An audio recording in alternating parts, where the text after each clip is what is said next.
Lord, we praise you for allowing us to be here today as we go into your word and as we go into a chapter that I doubt many people have studied super in depth before. I pray that we will, and I pray that we will get a lot out of it, God. Not so that we can selfishly be just Bible whizzes who know everything about Scripture, but more importantly, God, because you inspired people to write this down. And therefore it is important, and there's something to be learned in it. And if we are people who want to look like you and to live like you, it's important that we understand your word as best as we can. So give us sober minds. May your Spirit be present with us, guiding us into understanding. And let us not make the text about ourselves, but let us instead recognize that it's all meant to point to you. We love you. We praise you. It's in your name we pray. Amen. All right, 2 Kings chapter 15. Really the title that I've given this chapter is all you need to know about it. Because there's not really a central theme behind this chapter other than the fact that there are a lot of kings. And I think that right off the bat, that should tell you a little bit about where we are in Israel's history, right? Because if there are a whole lot of kings, rapid fire, what does that suggest about the economy and the government at this time? Terrible. Unstable. It suggests that things are a bit unstable and things are beginning to fall apart. Which is exactly where we're at in 2 Kings, right? Just so you know where we're heading.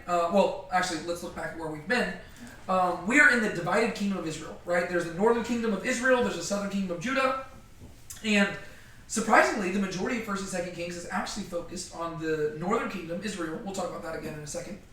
But very quickly, both of those two kingdoms are going to be coming to an end, right? I think Israel falls in chapter 17, right? So we are 2 chapters away from that. Keep in mind that chapter 16 primarily deals with Judah. And so really, this is our second to last chapter dealing with the northern kingdom of Israel. And that's going to be in 722 BC. And then about 150 years later, the southern kingdom will fall as well. And that's going to be at the end of 2 Kings. So that's where we're at. We have been we basically just watching the decline of these two kingdoms as they have warred against each other and as they have warred against God. And that's really where we're at in the story. And so where we're at here is that there's going to be a whole bunch of kings. And that's because they are genuinely just falling apart. One thing that I do want to highlight at the beginning here, because I think this will help us understand the text better. Lately, I've been reading all sorts of just boring scholarly books. I don't find them boring. I find them fun. But most people would probably think that, people typically would not look at those books and assume that I'm the life of a party. But the books that I've been reading have dealt with all sorts of stuff. I've been reading that same commentary that I always read on 1st and 2nd Kings by Peter Lightheart. And most of the stuff that you see here is actually thanks to him. Really the table that I've got here is straight out of the commentary. But the reason I wanted to highlight this today is because of another book I've been reading, right? I've been reading Robert Alter. If you know him, he's the one who did like that 3-volume commentary on the entire Hebrew Bible, the Old Testament. I've talked about him with y'all before. I really like his translation a lot. But I've been reading 3 of his different books, right? The Art of Biblical Narrative, The Art of Biblical Poetry, and The Art of Bible Translation. And specifically in The Art of Bible Translation, he was talking about just certain things that we have to keep in mind whenever we're trying to understand Scripture. And one thing that the authors of the Old Testament do a whole lot is that they will repeat certain details. And through that repetition, you're supposed to pick up on a theme. And we do that in English sometimes, right? Honestly, this isn't even in English, but they do this in the New Testament, right? Very recently, we just finished the Gospel of John over at church. And you'll remember that the end of the Gospel of John is very similar to the calling of the apostles in Luke, right? So you have, both stories involve them fishing all night, not catching any fish, and then Jesus miraculously produces a bunch of fish, right? And what you're supposed to do is you're supposed to compare those stories, and through comparing them, you learn a little bit more about what's going on, right? Or at the very least, it's a callback that's supposed to give you the same emotional response and stuff. Hebrew does this a whole lot, right? So whenever you're reading through Genesis, there are a lot of what we can call type scenes, right? Where basically there's a certain type of scene that will play out in several occasions, and it might seem really repetitive, but what you're supposed to do is you're supposed to compare and contrast those scenes, and it'll help you understand it better. And I think what we see here in 2 Kings chapter 15, in our chapter today, is in many ways a repetition of something we saw in 1 Kings 15 and 16, way back a long time ago, right? It's been a while since we were in First Kings, right? It's probably been over a year since we were in these chapters. But that repetition is still there. And so I just wanted to highlight it. The fact that they both chapter 15, that's just like accidental, because I can guarantee you that whenever they split these books up, they weren't thinking in that way. But I just want you to notice the parallels here, because it's almost like history is repeating itself in the story, right? So in 1 Kings 15 and 16, we have Nadab being overthrown by Baasha, and then Elah being overthrown by Zimri, and then Zimri being overthrown by Omri, and then Ahab's house being overthrown by Jehu, right? And then you go over to 2 Kings 15, you have Zechariah overthrown by Shallum, Shallum overthrown by Menahem, Pekahiah overthrown by Pekah, Pekah overthrown by Hoshea, right? The main thing I want to highlight there is that both of these are dealing with the northern kingdom of Israel, and both of them detail a rapid-fire succession of kings that are all instigated by coups. Right? You literally have one king reigning, not long after somebody rises up, kills him, and they reign in their place. Right? And you see that in both places over and over again. But even the structure of it, whenever you're looking at 1 Kings 11 through 16, all the way through chapter 17, which is the exile, and 2 Kings, you actually see that there is this internal structure to it as well. Right? So, beginning in 1 Kings 11, keep in mind this is the beginning of the divided kingdom. Right? So, remember, the end of Solomon's reign is chapters 10 and 11 of 1 Kings, right? So that's when the kingdom splits. So the divided kingdom begins with Jeroboam the first, right? And then you have 6 more kings, and then there's this rapid fire change that leads to the dynasty in the house of Ahab, right? So his father Omri reigns on the throne, and then Ahab and all of his sons reign, right? That's 1 Kings 11 through 16, right? Contrast that by where we are currently at in the story, beginning in 2 Kings 14. Sorry, if you hear that noise, that's the dog wanting to come out here. He'll come out here a little bit later, but currently I am eating an apple with peanut butter, and if he comes out here during that, there's no getting him to stop. So just let him bang on the door a little bit. Okay, so 1 Kings 11, whenever the divided kingdom begins, whenever the birth of the northern kingdom occurs, right? You have Jeroboam plus 6 more kings. Rapid fire change leads to Ahab. By contrast, 2 Kings chapter 14 sets in motion a domino effect that will lead to the end of the northern kingdom, right? And it just so happens that it begins with another guy named Jeroboam, right? We call him Jeroboam II, and then you have 6 more kings, and a rapid fire change leads to exile, right? In between, you have Ahab's family and Jehu and his family, right? So there's 2 key dynasties that reign in between, and the majority of 1st and 2nd Kings have been focused on them, right? And primarily we've been looking at them through the lens of the prophets Elijah and Elisha, right? And so whenever you actually look at it this way, you're getting a better understanding of like the structure of 1st and 2nd Kings, because like this is something that I struggle with. Whenever you read the book, if you're just reading it sequentially, it's very easy to just feel like it's just like almost just like a hodgepodge of just like non-connected things, and like you understand, like it just feels like a history textbook. But what I'm trying to highlight is that the way that the author has communicated stuff is very intentional, right? And there are certain kings that, hypothetically, they could have shared a whole lot more about those kings, but they chose not to for the sake of keeping the message clear, right? And so, for thematic purposes, they're going to repeat the cycle. And I don't know if y'all remember us talking about this, but back when we were in 1 Kings 15 and 16, one thing that I tried to highlight to you is that I think in many ways, those chapters were supposed to give you a sense of anxiety. Because it's literally so hard to keep track of what's going on. Because literally it's like you've got this brand new kingdom and you're trying to figure out, okay, so there's the northern kingdom, the southern kingdom, and then it's just pinballing back and forth between, oh yeah, there's this king over here, then there's king over here, and then during the year of this king, like, it's hard. And then some of the kings' names are similar. And I think that what was true of 1 Kings 15 and 16 is also true here as well. To where as you're reading the story, I think you're supposed to feel a sense of anxiety. To me, it reminds me of, Romans chapter 8, whenever it says that creation is groaning like in the pangs of childbirth. And the idea is that whenever you see a woman swelling, because she's going to get ready to give birth to a child, you get the idea that something big is about to happen, right? And then all of a sudden the birth pangs kick in and you're like, oh, it's about to happen. We're in the birth pangs of this story, right? To where at this point, we're going to see that things are picking up a whole lot. And as you see one king being overthrown after the next, you're supposed to feel a little bit of anxiety because you realize the end of the kingdom of Israel is coming very soon.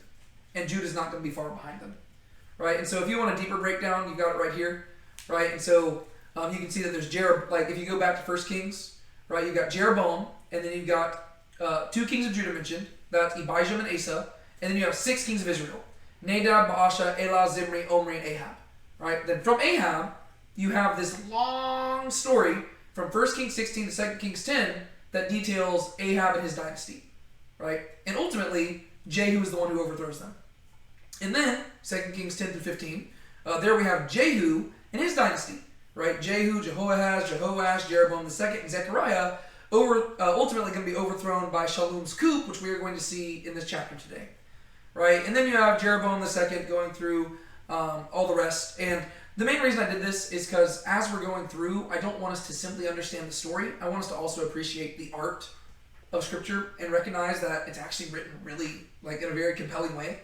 And the authors could be like satisfied in simply giving us a history textbook, but that's not what they're doing, right?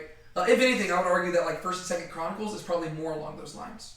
Whereas here, even though whenever we're going through it, it feels like it's not structured super well, it actually is, and there's an intentional message being compared here. And so I just want to highlight that. Thought it was kind of cool. That being said, we should probably actually get to the chapter itself. So we are in 2 Kings chapter 15 right here. And real quick, I'm going to turn this over to y'all so that I can stop talking because y'all already heard me yap long enough. It's been a few weeks since we've been in 2 Kings, right? Because if you're looking over at that timeline on the side there, you'll notice that there's some pink text, and that's because the pink text is whenever we're roughly reaching the time of an Old Testament prophet. And so 2 Kings chapter 14 ended with 2 kings sitting on the thrones of Israel and Judah, right? Jeroboam II was sitting on the throne of Israel, and a guy named Azariah or Uzziah was sitting on the throne of Judah. That's how 2 Kings 14 ended. And when you go to the book of Amos, it tells us that he ministered during those kings' times. So we spent 1 week going through the book of Amos. And then, also in 2 Kings 14, we read about this guy named Jonah the son of Amittai. Well, so we went and read his book as well, and that was last week, right? So we spent the last 2 weeks covering Amos and Jonah, which means it's been a bit since we were in 2 Kings 14. So could one of y'all maybe remind us what happened in 2 Kings 14? If you recall. We have Amaziah ruling in Judah. One thing. So let's try to go a little bit more in depth than just reading the headings. Yeah. That's what I was doing.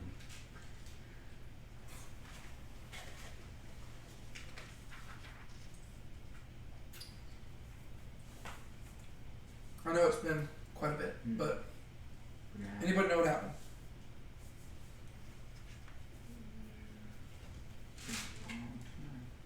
For 2 weeks. I don't remember if I was here or not. I don't think you were. I think you came for Amos. Yeah. Okay. Well, how about this? Let's just read some of it. We'll just read the end of it so that we can go straight into 15. Right? I'm going to read this from Robert Alter's translation just because I've been reading his stuff lately. So this is the end of 2 Kings 14.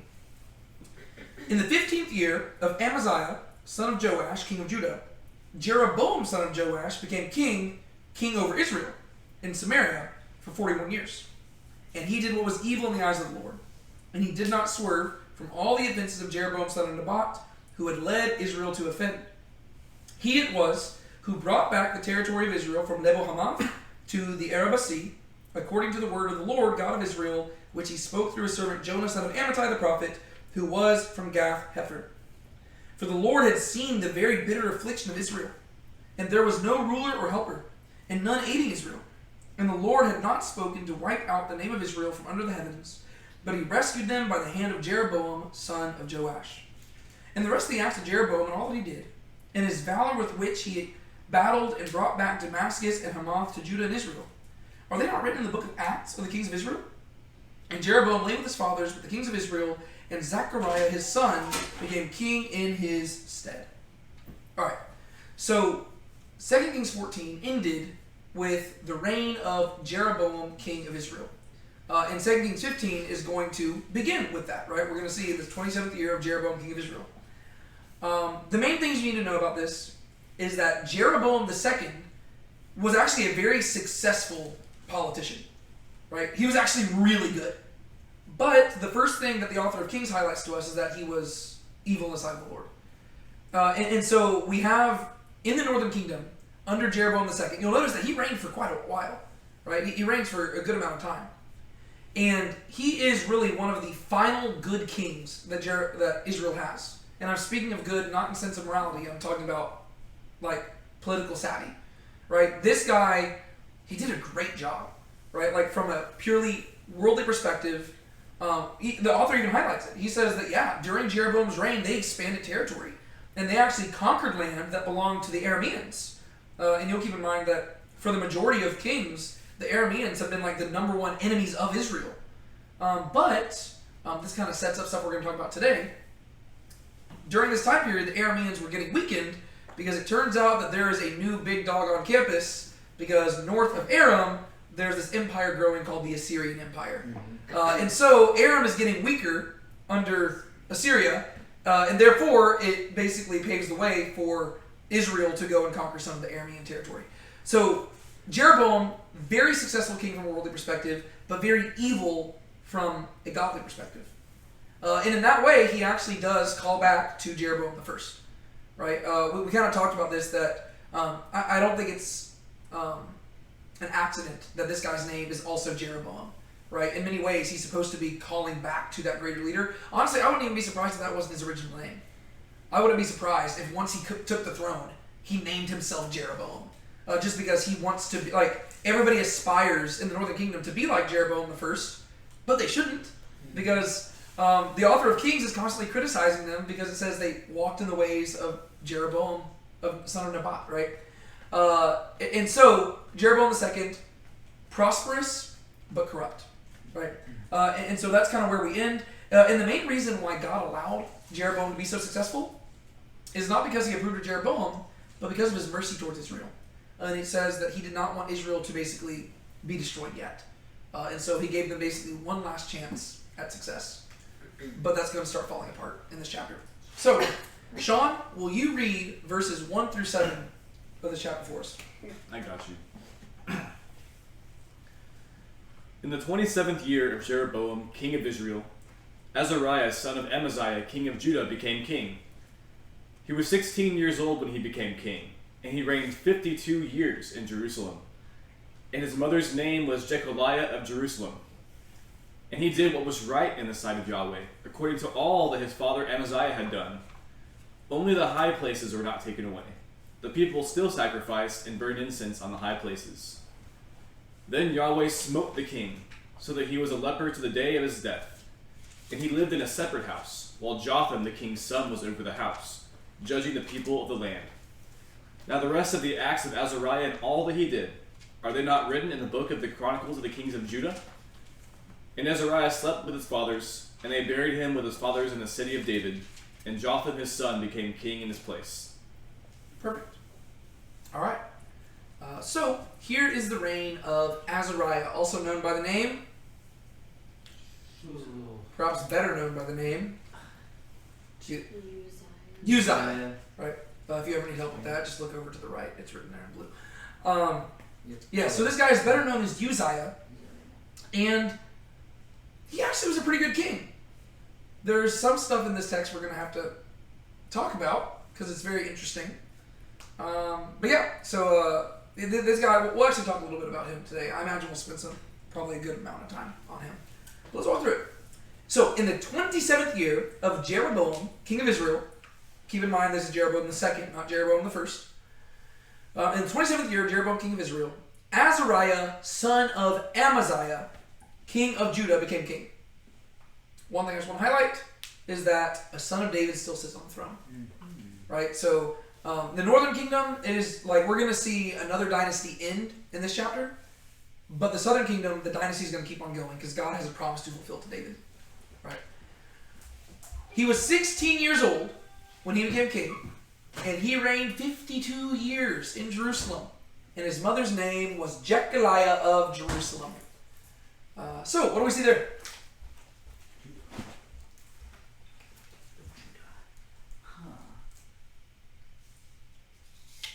He reigned for a long time, so I'm guessing, like it says, he did good in the sight of Yahweh. So. Yeah. Well, yeah, no, he has a very prosperous reign. I think there's only one other king who reigns for that long. Yeah, I believe so. And I think that one thing you'll notice here, you'll notice that whenever you look at like the timeline that I have there, it says that Uzziah reigned from 767 to 740 BC. It's most likely that, because it says 52 years, and you'll notice that that's only 27 years. Most likely there was like a co-regency going on in part of this, to where he probably reigned for some time with his father, and then probably reigned a little bit with his son, right? And you'll see why there's probably a necessary co-regency at the end of his life. And so most likely, just because whenever you're actually doing all the math of this, it doesn't work out to where there's like a perfect 52-year thing there. But yeah, so he's 16 years old when he becomes king. So what? That's a sophomore, junior in high school, right? So pretty young, but not the youngest that we've seen so far. What was his name? Joash or Josiah? Joash. Joash? I think it was Joash. Yeah, Is that Joash. Yes. I always get Joash and Josiah. Yeah. I always get Joash and Josiah mixed up, but it was Joash. Yeah, so he's 16 years old when he becomes king. He reigns 52 years. That is like over 3 times as long as the age that he was when he became king. That's pretty cool. And so, how old was he when he died? I want to say 68. Very good. Yeah, just checking our math. Yeah, his mother's name was Jechaliah of Jerusalem. I don't know anything about her, but I'm assuming that the people who originally read this did. I don't know.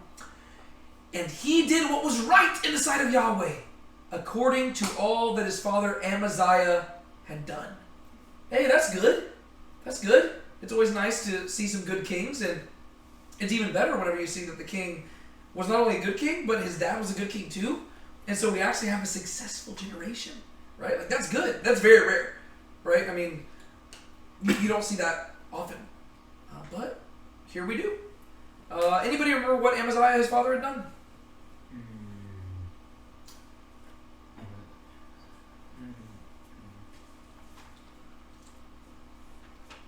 It must have been good because we learned that his father was good, so it must have been good. Did he destroy all the high places? Mm-hmm. And did he rebuild part of the temple? Did he? I don't know. I'm trying to remember. You know what? I'm just going to read this little thing right here. This is from the Jewish Study Bible. The reign of Amaziah, son of Joash in Judah, overlapped that of Joash, son of Jehoahaz of Israel. We see that Amaziah restricted his revenge to his father's assassins alone. So remember that his father had been killed, and remember we talked about like how he didn't go beyond in revenge, right? He did things. So that is one that we talked about. Remember, he knew the scriptures, right? Because he did not punish the sins, like he did not punish the sons for the sins of the father, right? So I remember us talking about that. His defeat of the Edomites in the Valley of Salt indicates that he was successful in eliminating the presence of the central Negev. There's a consensus that the sites mentioned are in or near northern Arava. Yeah, so we don't have to go back and look at all that because this chapter's long enough as it is. But Amaziah was actually a good king, right? He was not perfect, but he did do some good things, and we know that he at least knew Scripture well, which is encouraging at this time period for sure. I guess it's encouraging at any time period. But Azariah was also a great king, right? Let's talk about why. Well, it's because he did everything like Amaziah. Only the high places were not taken away. The people still sacrificed and burned incense on the high places. Remind me why it is that the people seem to struggle so much with that. With what? Leaving the high places up. Because almost every single time we have seen there be reformation, they've left the high places. Why is that? Is it just convenience, or? I think that's part of it, but explain that for us. Because people were supposed to sacrifice at the temple, And so high places would have been much more convenient because they could have just gone, maybe not to their backyard, but they could have just gone somewhere nearby to do the same stuff. And Yeah. This is always the difficult thing, right? Like to where this is a criticism of the kings, for sure, but I don't think that the author is entirely unsympathetic towards this issue. Because whenever you're trying to reform something, it's difficult to get people to go along with it, right? I say this about the Protestant Reformation. If Martin Luther had just become an outright Baptist, the Reformation would have never taken place, right? But nowadays, whenever you think of like the Lutheran denomination, it is basically as Catholic as Protestants can get, right? There's like Catholicism, there's Lutherans, and then like Baptists are like way over here.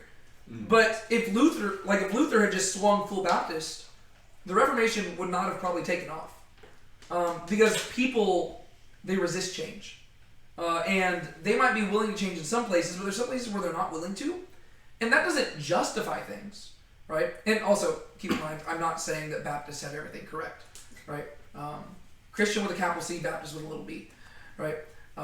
We need to be Christians above all, but I think that's one of the issues that we see here is that even whenever the kings go about Reformation, there's certain compromises they make. And so while the author is criticizing them, I don't think that like all because they didn't remove the high places, the author doesn't say, well, therefore they were evil in the sight of the Lord. Well, no, he's acknowledging their motives and their intentions were pure, but they didn't go as far as they could have.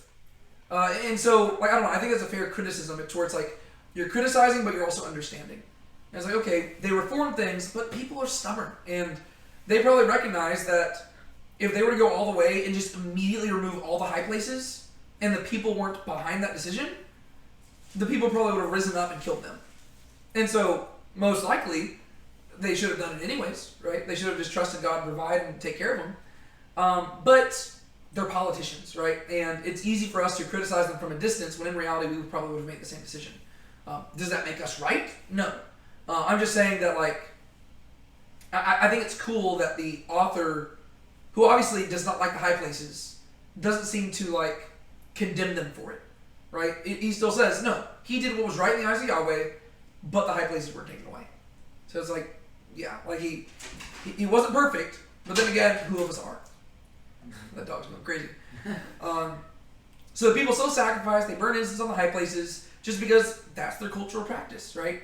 There's a lot of things in our churches nowadays that are the same way, right? Where if you were to say, guys, we have Scripture condemns this, some people will just be so stubborn, they're like, I don't care. Which is sad, right? Everybody should care.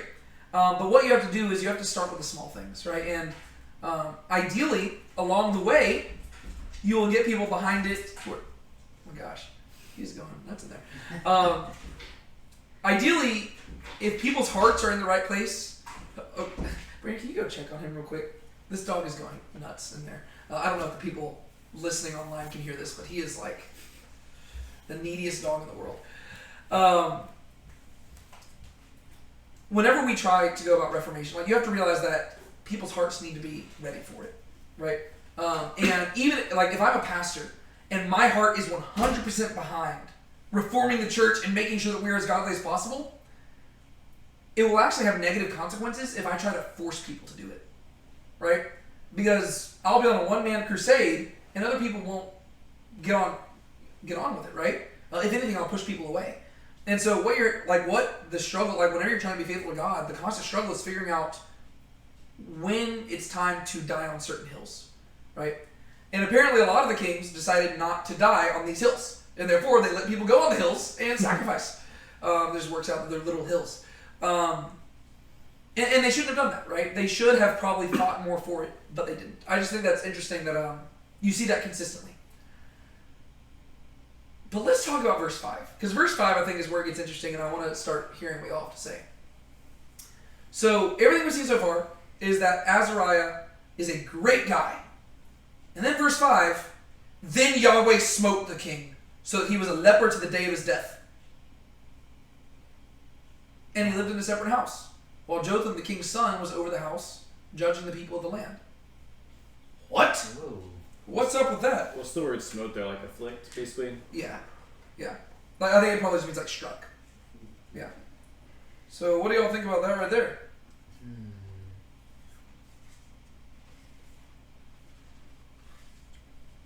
He must have not been like fully obedient to what God told him, like fully obedient. Like not perfect, but like he probably didn't do something he was supposed to do. Mm-hmm. I guess we don't know when it actually happened. We just Not kind in Kings, we of don't. we just kind of assumed that it happened later on. Yeah. Is this not the same thing you got?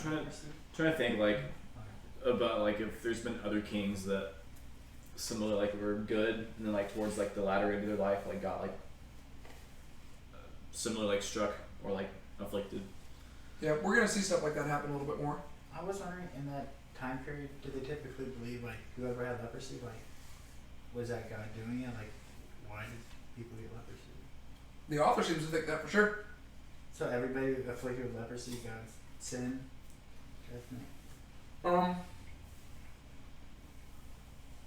In general, ancient peoples attributed more things to God than we do, which is actually better for them and worse for us. For us, it's very even as Christians, it's very easy for us to separate things into like natural activity and supernatural activity. Ancient people didn't really do that. To them, the supernatural worlds and the natural worlds intersect all the time.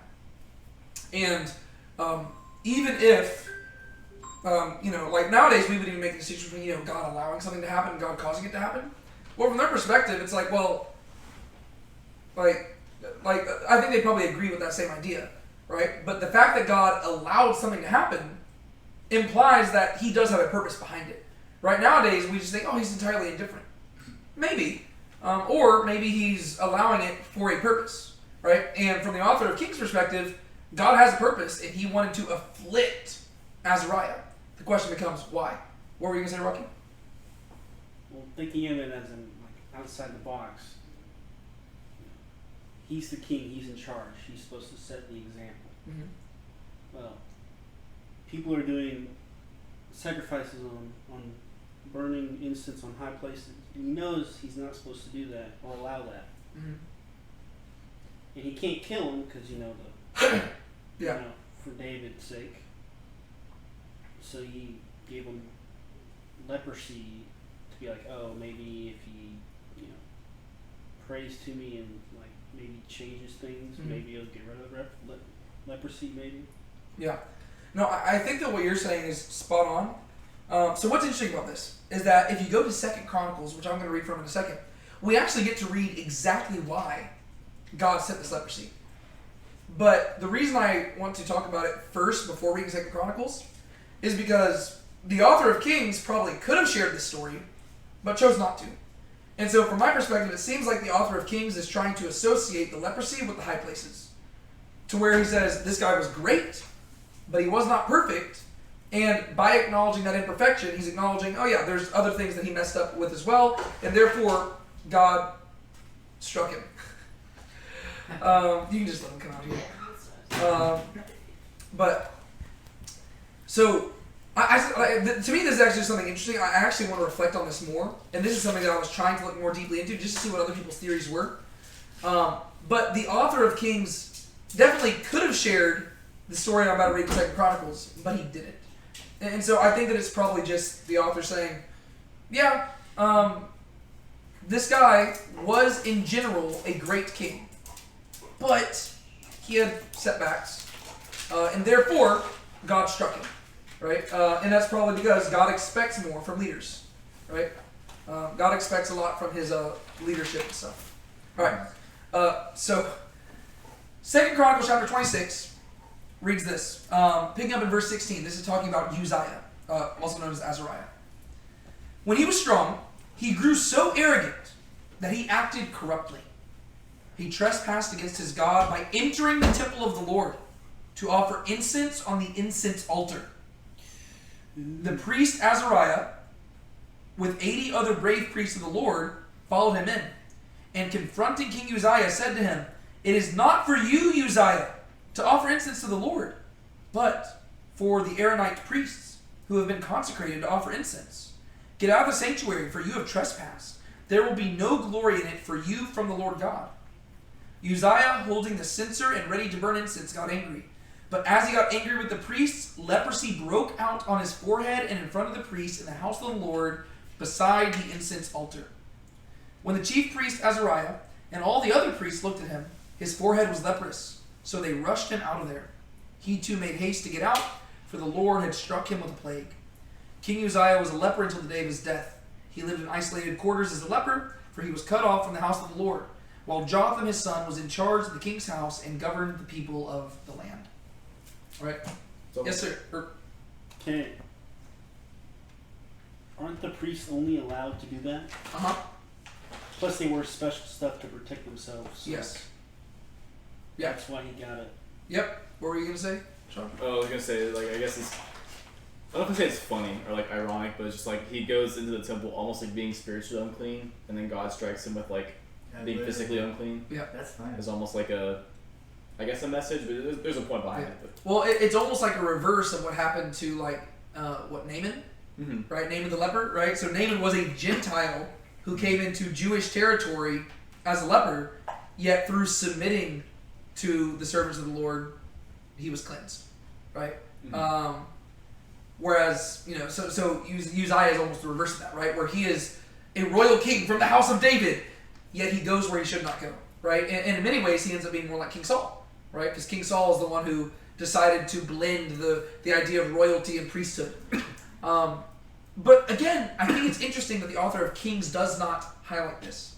But maybe what he is highlighting, just because what you see consistent with both Kings and Chronicles there, is that despite all the good that Azariah or Uzziah did, he didn't fully understand how to worship God correctly, right? And something about sacrificing to God tripped him up, right? So in 2 Kings, it's highlighted, he left the high places, right? And so apparently he tolerated the improper worship of God at times.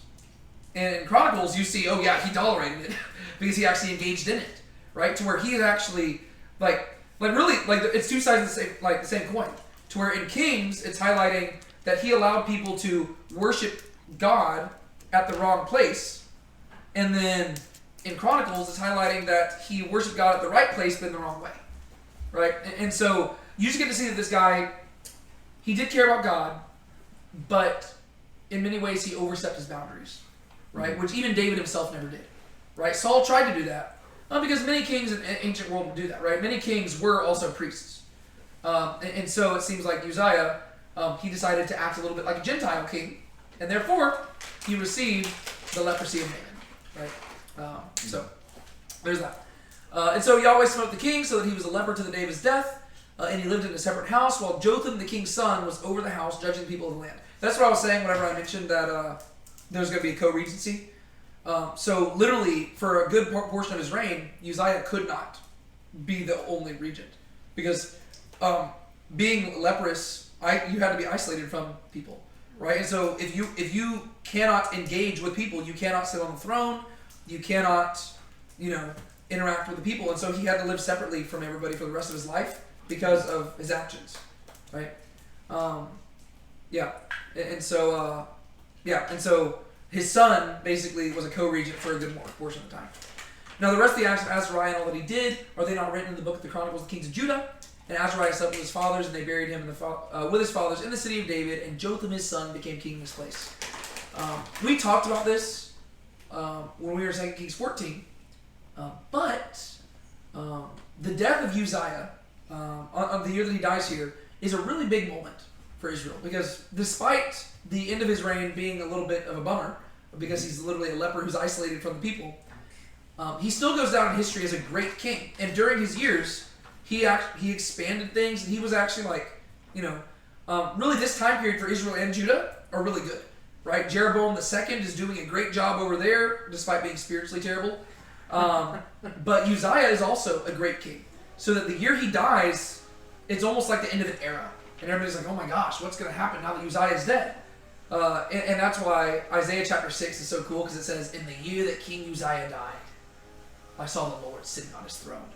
And he has this amazing vision. And it's just really cool, because you realize that Isaiah is being given this vision of God at this time period whenever like the expectations of Judah would have been at a very like in a low, right? This amazing king, he ended his reign in like a kind of sour note, and then he just dies, and everybody's feeling really down about it. And it's like, oh my gosh, what's happening in our land? And then Isaiah receives this vision that says, oh, God is still enthroned. Okay, we're good. And then God calls him to go and serve, which is cool. One thing I want to highlight before we go into the rest of this chapter is that there is some archaeological evidence that we've discovered about Uzziah. This is a limestone plaque that dates to AD 50, so shortly after the time of Christ. And it's inscribed in Aramaic, and it was discovered in Jerusalem back in 1930s. I think it was 1931. What it says is, here were brought the bones of Uzziah, king of Judah, not to be opened. Right? So basically this was a plaque that was put over his bones, basically saying, this dude's important, don't mess with him. Right? But what's interesting about that is you're wondering, oh, well, why haven't we found plaques for that in regards to the other kings of Judah? Because you'll notice that in the last verse, it told us that he was buried with his fathers. Well, he was probably buried in Jerusalem, but not in the same exact place as the rest of the kings. Why? Why would he not have been buried with the rest of the kings? Probably because of leprosy, right? He died in a state of uncleanness, right?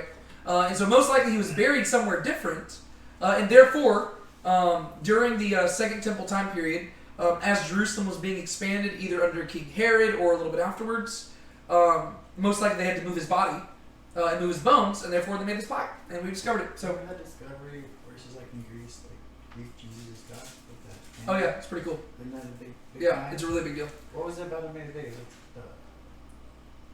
I don't know. We can talk about it after the Bible study, but that's actually a really cool discovery. But yeah, so this is neat. Just I like to highlight stuff like that. Anyways, let's move on. Verses 8 through 12. Sean, take it away. In the 38th year of Azariah king of Judah, Zechariah the son of Jeroboam became king over Israel and Samaria for 6 months. And he did what was evil in the sight of Yahweh, as his fathers had done. He did not depart from the sins of Jeroboam the son of Nebat, which he made Israel sin. Then Shallum the son of Jabesh conspired against him, and struck him before the people, and put him to death, and became king in his place. Now the rest of the acts of Zechariah, behold, they are written in the book of the Chronicles of the kings of Israel. This is the word of Yahweh, which he spoke to Jehu, saying, Your sons to the fourth generation shall sit on the throne of Israel. And so it was. And so it was. Very good. Alright, so now we are introduced to one of the kings of Israel, and this is not going to be the last king of Israel we talk about today. We're going to go through a bunch of them. But this is the last one from the line of Jehu. So, let's talk about it. Alright. In the 38th year of Azariah, king of Judah, Zechariah, son of Jeroboam, became king over Israel in Samaria for how long? A half a year. Half a year, 6 months. Is that a long reign or a short reign? Shorter reign. Very short. Which is crazy, especially whenever you consider how long his father reigned. Because how long did Jeroboam reign? I think, was that less than that? No. It's like 30 years. It's like 30 years. His Right. father. Okay. So Jeroboam II, one of the best kings that the Northern Kingdom had. Once again, not from a spiritual perspective, but from a physical perspective. So Jeroboam, he's a prosperous king, right? And when he dies, you're like, all right, let's see what happens next. Apparently, people were not very happy with him because his son Zechariah does not last long at all. 6 months. Yikes. Keep in mind, this is not the same Zechariah who wrote a book of the Bible. Different guy. So, let's explain why he died so quickly. He did what was evil in the sight of Yahweh, as his fathers had done. Alright, so he's lumped up with the rest of them. He did not depart from the sins of Jeroboam, the son of Nebat, which he made Israel sin. Alright, so, what sin is that referring to? We've talked about this almost every week, but what's it talking about?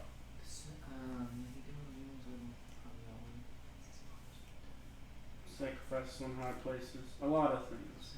Well, chiefly, whenever it says the sins of Jeroboam, son of Nebat, what did Jeroboam do? This goes way back to 1 Kings 11. He didn't. He put up the high places with the golden calves. Golden calves. Uh-huh. Yes. He worshipped Baal. Not worshiping Baal, Baal worship was mainly a thing from Ahab. And so it seems like they've taken care of the Baal issue right now. Even though there's still some who do that. You see that addressed in the prophets. But the main issue is that they're worshiping Yahweh through the golden calves, right? There's the golden calf in Bethel and in Dan, right? So that's an ongoing issue. The prophets are going to address it, and they're going to say, this is stupid. Why do you keep doing this? And what I find interesting here, just to talk about it, is that we see them going through a very similar thing that Judah's going through, right? To where they're worshiping God the wrong way, right? Because over in the southern kingdom, and this actually I think has some New Testament insight. In the southern kingdom, what was the issue they were facing? We just talked about it with Uzziah. When it comes to worshiping God. High places, right? So they were worshiping God, but they were worshiping Him in the wrong places, right? And I guess it's possible that they were worshiping other gods there as well, but it doesn't explicitly say that, right? It primarily seems to suggest that their core issue is that they just weren't worshiping the one true God at the right place, right? So in Judah, their main issue is that they're worshiping the right God at the wrong place. Here, what is the main issue though? Not only are they at the wrong place, what else are they doing? The wrong way? Yes, but The wrong way. and what are they doing that's wrong? In addition to it not being in Jerusalem. Worshiping an idol. They're worshiping an idol, right? But what's interesting about that is that despite, like, in the southern kingdom, what reputation did Uzziah have despite them worshiping at the wrong places? He was still viewed positively, right? However, with Zechariah here, is he viewed positively or negatively? Negatively. So which one does God seem to care about more? How they're worshiping, not exactly where. Yeah. So obviously he cares about both, right? And he did say in the Torah that you got to go to Jerusalem. That's where my name is going to dwell. But God seems to care more about the idol thing, right? Don't you dare associate me with a golden statue. And what I think is cool about that is how that has New Testament insight. Is that, think about this. Jesus is going to go to Samaria, right? Which, keep in mind, Samaria is the capital of the northern kingdom, right? Jesus is going to be going through Samaria, the land. At that time, it's a land, not just a city. He's going through the land, and he has this conversation with a woman at a well. And in that conversation, she asks him, where are we supposed to worship God? And he says, the day is coming when it doesn't matter where you worship God. You just have to worship in spirit and in truth, right? And so it's just kind of cool that Jesus is going to say, yeah, Jerusalem's important, but the main importance of Jerusalem was not necessarily just worshiping God there, because technically you should worship God everywhere, Yes. right? The main thing that's important about Jerusalem is that that's where God's going to be enthroned, right? And so you just got to recognize that Jerusalem's the main place. And so under the Old Covenant, yeah, you're supposed to go to Jerusalem to sacrifice. But ultimately, the location itself does not matter. As you just have to worship God His way. And according to His way under the Old Covenant, you're supposed to do Jerusalem. But you can just see that He views the idol thing as a much bigger issue. And that's why even in the New Testament, it's still like, no, we still don't worship idols. We still do not do that, right? Whereas we can worship God anywhere, right? We can be here in Seabrook, Texas, and we can still worship God. I just wanted to highlight that because it kind of lets you know not all commands are equal, but we should still strive to obey all the commands, right? That's just important to recognize.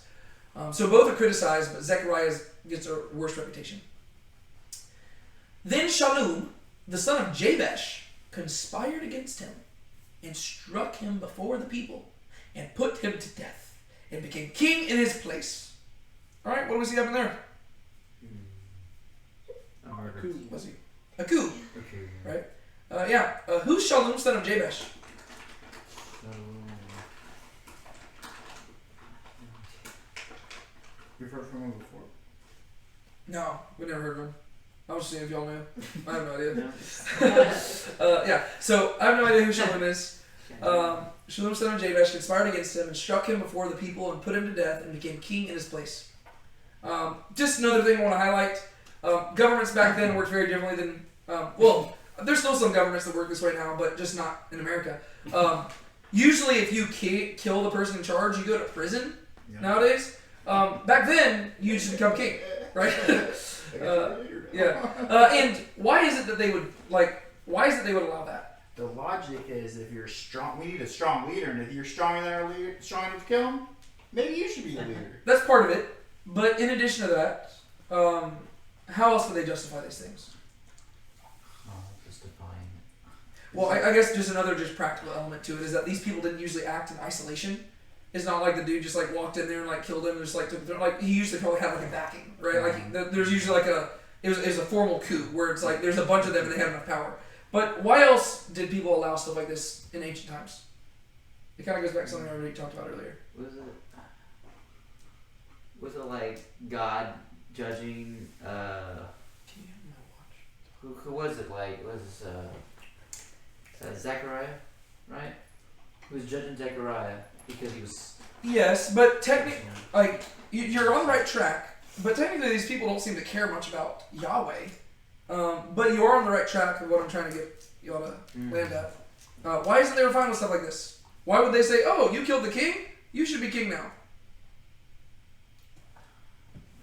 If you were able to kill the king, what did that say about you? You were strong enough. Other than just being powerful, You were not important to Yahweh. A chosen one. It's it implies that the gods approve of you, yeah. right? If you were like so, it says less about your own personal power and it says a lot more about your favor with the gods, right? If the gods allowed you to rise up against nobility and strike them dead, that means that you are on the god's side and therefore you deserve to reign. So isn't that supernatural worldview also in battle, like whatever side of any given conflict wins? That's who God's Yeah, side. and that's just something we just have to recognize. Like God's backing them. nowadays, we live at a time where people just we don't think of things like this, but we should, right? We like. I'm not saying that mindset is correct, but what I'm arguing for is that we do need to realize that the unseen realm interacts with us a lot more than we are typically aware of, and we need to acknowledge that. Whereas for them, they did acknowledge that. Sometimes they were too confident in how they thought they understood it, whereas like for us, I would say that we should recognize, you know what, there's supernatural things going on. We might not be able to understand those things, right? Like sometimes you might not be able to explain things from a simply naturalistic perspective. We should understand that, right? Whereas from their perspective, they seem like they had a pretty good idea of it, so they're like, yeah, if you get sick, the gods must be mad at you, right? And if you were able to kill a king, the gods must be happy with you. And from the Bible, we know that neither of those are true, right? You can be sick, and God could have plenty of other reasons for allowing you to get sick. It's kind of a Job thing. Exactly, right? And so we should recognize that, yes, the supernatural world is deeply involved with our world. But, kind of like Job, we don't always understand exactly what that looks like, right? So we need to reestablish a supernatural worldview, but we need to not be as confident about it as they were, right? So if somebody goes and like kills a government official, let's not put them in charge, right? I think that's probably, but from their perspective, that's why they did it. And so we really don't see much about Zechariah here, right? Now the rest of the acts of Zechariah, behold, they are written in the book of the Chronicles of the Kings of Israel. That are Chronicles? Yeah, it's funny. Usually, like that's always asked as like a question, right? Yeah. Now for the rest of them, are they not written there? They're just I'm trying to figure out why it's not written in the question here. It's almost like the author got tired, like, they're written there. Yeah. Well, yeah, the author's either tired of it or, like, it could be that Zechariah was so unimportant. Like, it's almost like an insult. Because by asking the question, it would seem to imply that he expects that his audience is familiar with it. Right? When he's like, oh yeah, as for the rest of the acts of Jeroboam, are they not written there? To which they'd be like, oh yeah, we remember studying that. Whereas with Zechariah, he's like, y'all probably haven't heard of Zechariah. He was on the throne for 6 months. If you want to read more about him, it's in the book, right? So we're like, I wonder if, like, just from like a literary perspective, if that's what's going on there. Not really something worth lingering on, but I just find it kind of funny.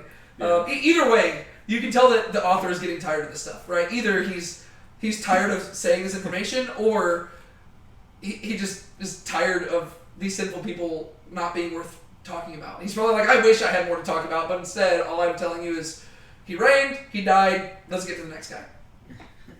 But there is something more important, like, about Zechariah, and this is kind of sad.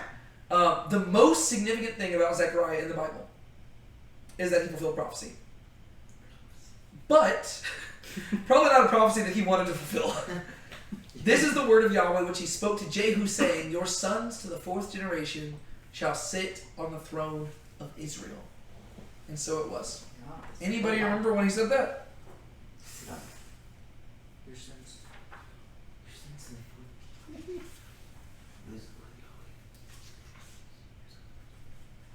Huh.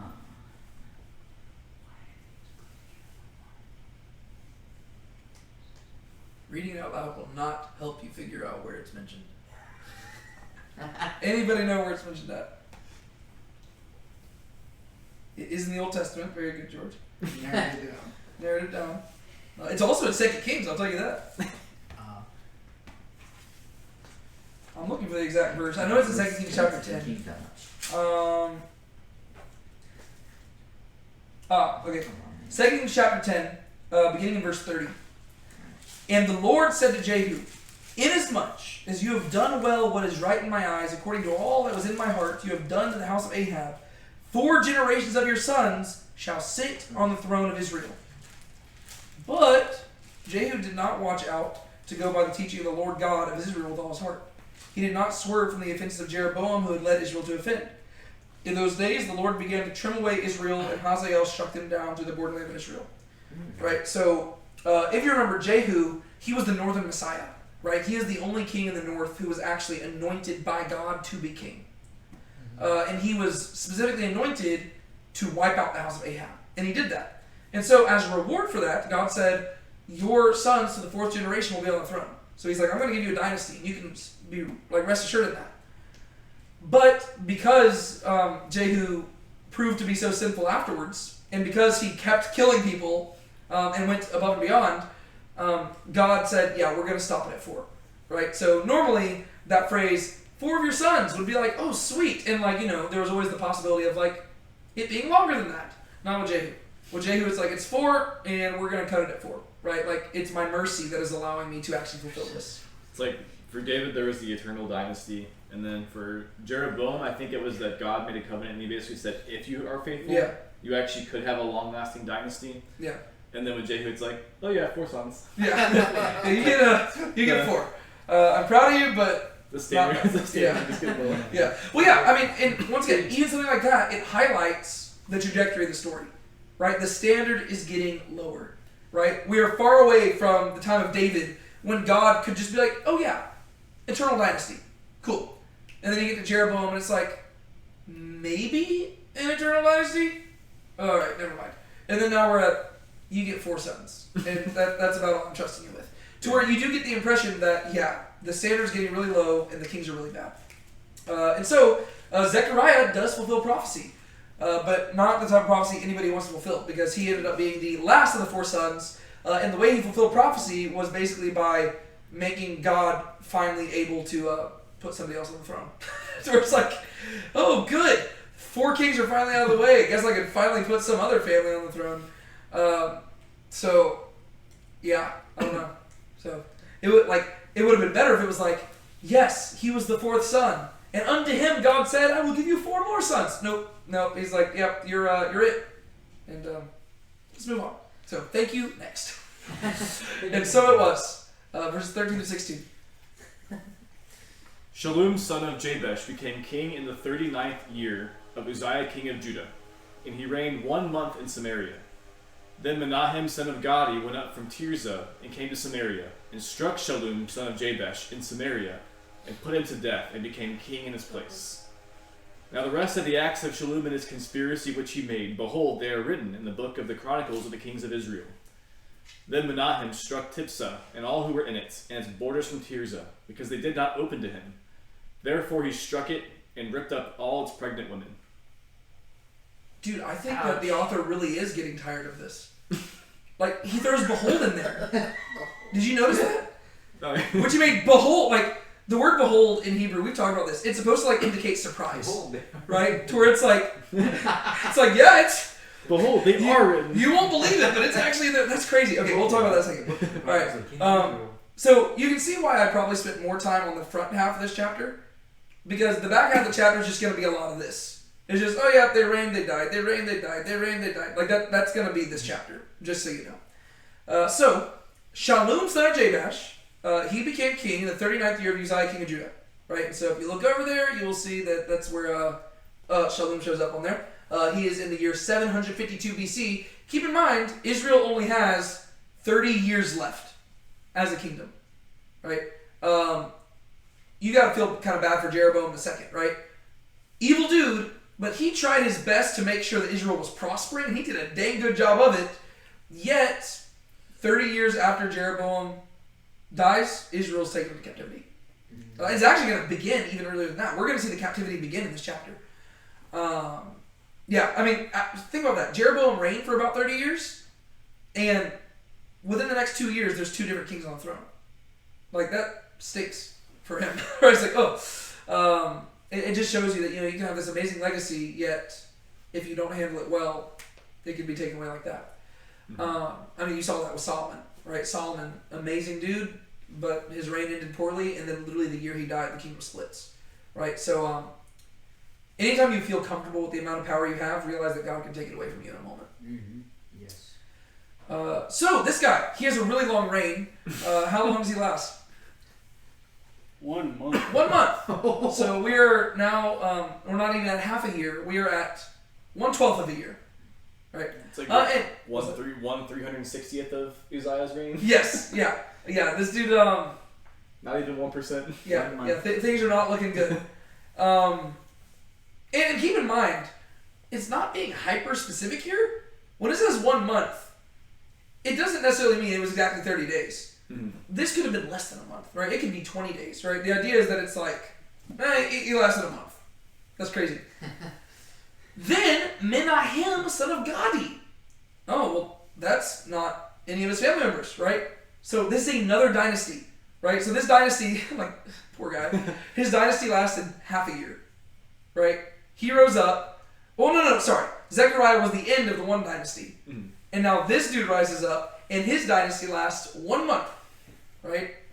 The dynasty of Shallum, 1 month of time. And Menahem, son of Gadi, went up from Tirzah and came to Samaria and struck Shallum, son of Jabesh, in Samaria and put him to death and became king in his place. Same old story. I imagine that if you looked into Tirzah and stuff like that, you could probably begin to piece together what motives he might have for striking him down.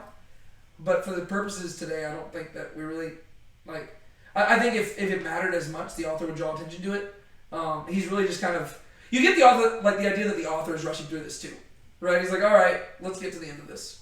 All right, so what's that? There is no shalom in Shalom. Yeah, there is no Shalom. Now the rest of the acts of Shalom, and I just got the joke you made. Okay, there is no Shalom in Shalom. Yeah. Now the rest of the acts of Shallum and his conspiracy which he made. I love that, like, the idea is that his reign was so short that the most notable thing about him was the conspiracy that led to the reign. Right? So the idea is like he didn't even have enough time as king. It's like you actually have to look at like the 6 months prior to that, whenever he was conspiring against Zechariah. Like, that is what you get the impression that's what the book of the Kings of Israel, the Chronicles of Israel, tells you. It tells you about his conspiracy, but not like about his reign, because he didn't do anything. Now the rest of the acts of Shallum and his conspiracy which he made, behold, they're written in the books of the Chronicles of the Kings of Israel. He's like, man, they'll include everything in that book. I just think that's so funny. Like, you literally get the impression that this author is just getting tired of it, to where he's like, are they not written there? Yeah, they're written there.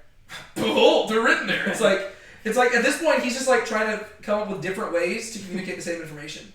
Ooh, okay, I'm gonna ask it as a question. I'm gonna say it as a fact. Ooh, I'm gonna act surprised by it. He's just getting through it. Then Menahem struck Tipsah and all who were in it and its borders from Tirzah, because they did not open to him. So what's going on there?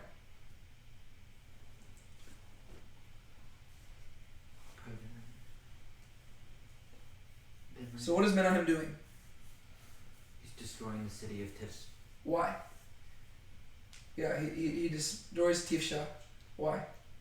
Is it that they wouldn't give him passage, or is it just because they wouldn't give him hospitality? I think they weren't recognizing his reign. But that's kind of the impression that I get.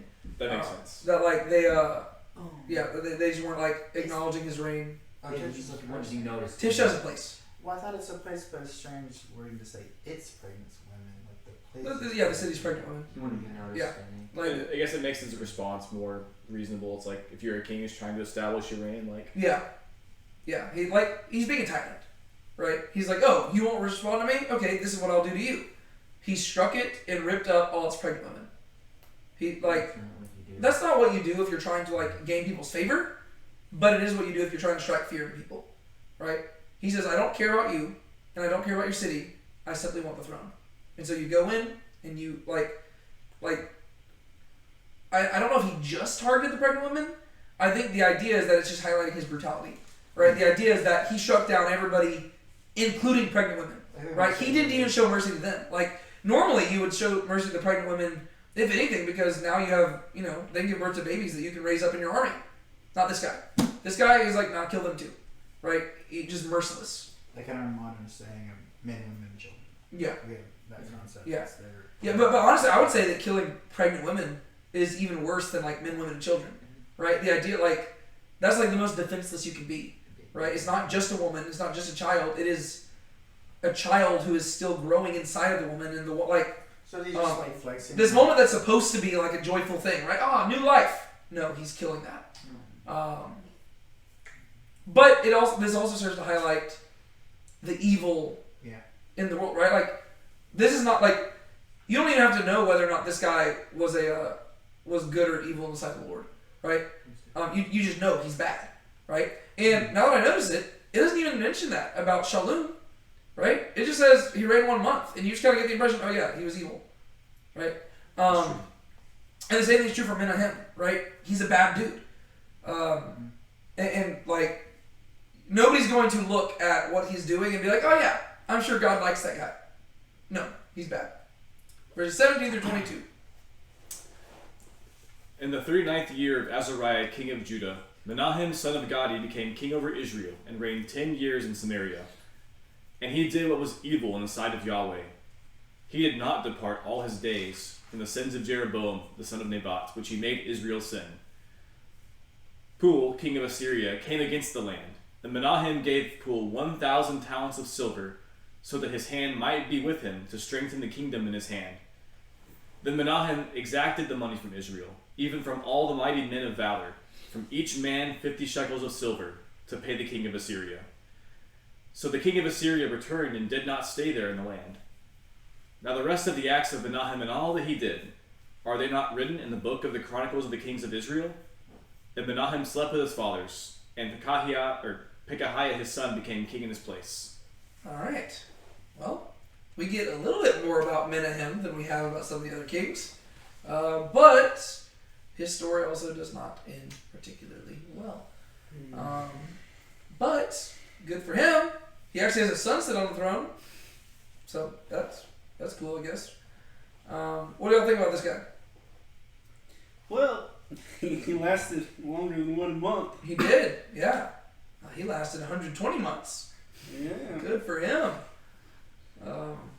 Yeah. But that phrase you hear, he did evil in the sight of Yahweh, and he did not depart all his days from the sins of Jeroboam, the son of Nebat. Yeah. Well, I also... What's I that? heard that, I'd be rich in this book. What? Every time I heard they did evil in the sight of Yahweh. Oh, yeah. Oh, no, yeah. Son of Nebat. Make a lot of money off of it.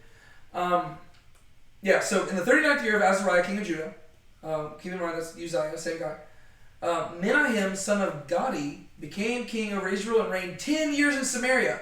And your natural response is, 10 years? That's pretty good, right? I mean, we had a 6-monther, we had a 1-monther, 10 years. Man, this guy must have been good in the sight of the Lord. And he's like, oh, no. And he did what was evil in the sight of Yahweh. He did not depart all his days from Jeroboam, son of Nebat, which he made Israel sin. So he's like, nope, this guy is also bad. God is just merciful. But that mercy is coming to an end. And so I do want to draw your attention to the timeline over on the side. Because you'll notice that that green bar is coming to an end. Menahem is going to be followed by Pekahiah. Pekahiah is going to be followed by Pekah. Pekah is going to be followed by Hoshea. And then the kingdom of Israel is no more. Right? So we are getting near the end of that story. And we're going to see most of those kings on the throne in this chapter.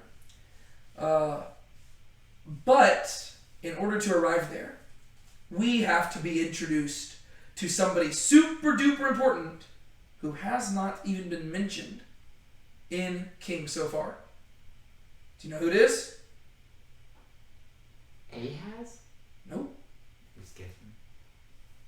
The king of Assyria?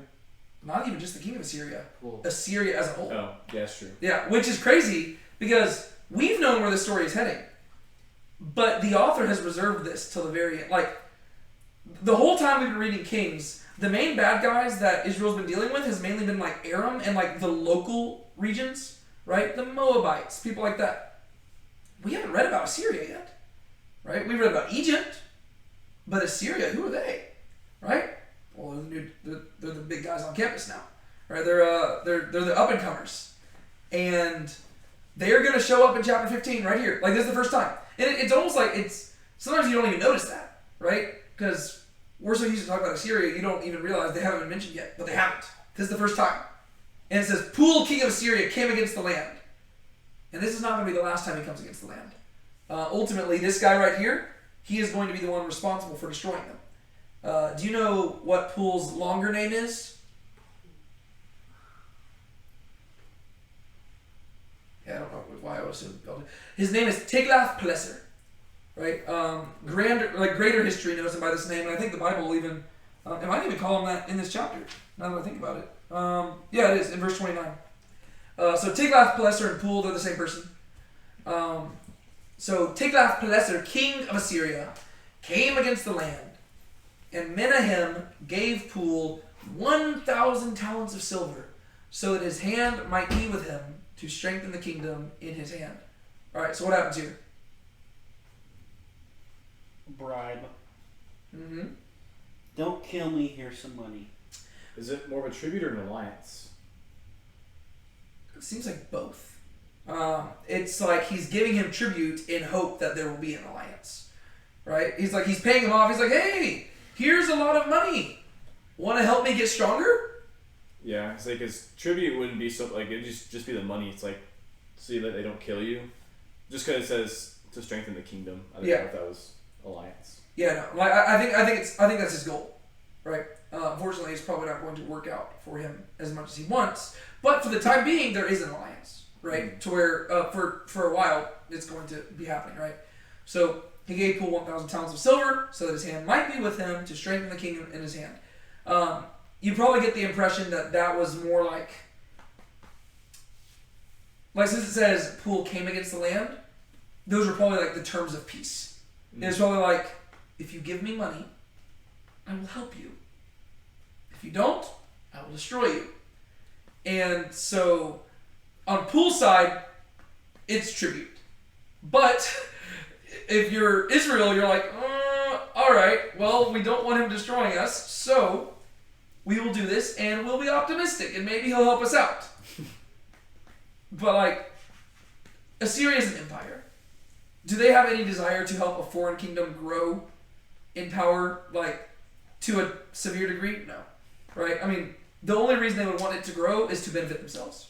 Right? But not to a degree that, is good. So, basically, Israel's becoming a vassal at this point, right? So they're calling it an alliance, but it's tribute, right? It's like, let's realize Assyria has the power here.